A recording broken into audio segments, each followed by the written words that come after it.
is Emily Elizabeth, and this is Clifford, my big red dog. Clifford needed Emily, so she chose him for her own. And her love made Clifford grow so big that the Howards had to leave their home.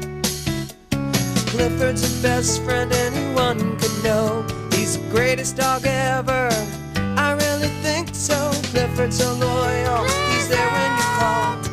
I love Clifford, the big red dog. So they packed up a family car, and the Howards left the city. They moved to Birdwell Island and their many new friends, there to greet Clifford and Emily. Clifford's so much fun,